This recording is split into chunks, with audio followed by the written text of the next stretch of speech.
নারী আর সিঁড়ি এই দুটোর মাঝে অনেকটাই মিল। দুটোই আপনাকে উপরে তুলতে পারে, আবার দুটোই আপনাকে নিচে নামাতে পারে। যদি তুমি কাউকে সম্মান দিতে না পারো তো দিও না, কিন্তু পাঁচজনের সামনে কখনো কাউকে অপমান করো না। নারীকে এই চারটি কথা বললে আপনাকে ভিক্ষা করে খাইতে হতে পারে। নাম্বার 1, কখনো তার সামনে অন্য নারীর প্রশংসা করবেন না। নাম্বার 2, তার পরিবারের সম্পর্কে খারাপ কিছু বলবেন না। নাম্বার 3, একটু রাগী হবেন, মেয়েরা রাগী স্বামী পছন্দ করে। নাম্বার 4, কাজের সাহায্য করবেন। মনে রাখবেন, যার জীবনসঙ্গী খারাপ দুনিয়াতে সে ভিক্ষুকের মতো। জীবন কেঁদে কাটলে অনেক লম্বা বলে মনে হয়, আর হেসে কাটলে তুমি বুঝতেই পারবে না কখন শেষ হয়ে গেল। সংস্কার আর সংক্রমণ এই দুটোই এক ব্যক্তির থেকে অপর ব্যক্তির মধ্যে ছড়ায়।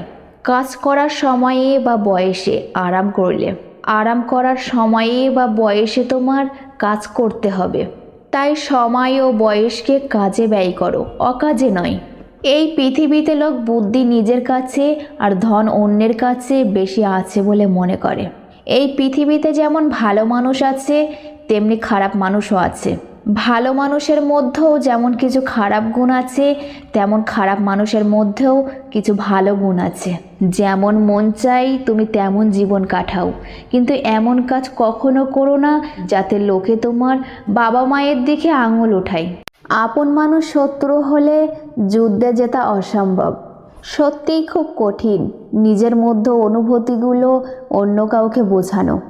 মানুষটা যেহেতু প্রিয়, তার বিরুদ্ধে কোনো অভিযোগ নেই।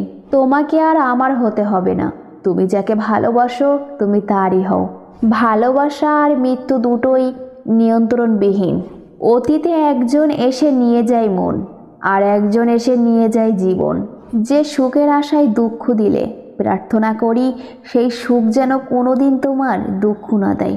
জীবনে খুব সাধারণ একটা মানুষ আসুক, যে আমার ছাড়া কিছু না বুঝুক।